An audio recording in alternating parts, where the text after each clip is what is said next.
فرغت من اللهداء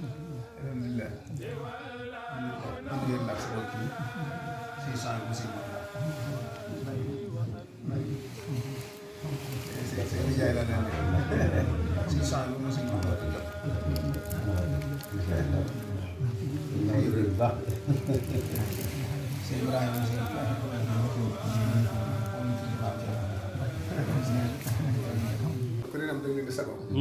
te di leen ñaanal xam naa nag alal adduna du ma la jox dara looy téye ndax moo tax fu may ñëwee ci yow xam naa li nga gën a bëgg moom laa lay jox téye lii yow rek laa koy jox kaas ci kaas seen tubaay bu du maam see ant di ganale kaas yam andi woon ko terale ci la bokk lii itam ci mbubbum kaa bëgg la ba ma ko amee ba tey yow laa ci mos a jox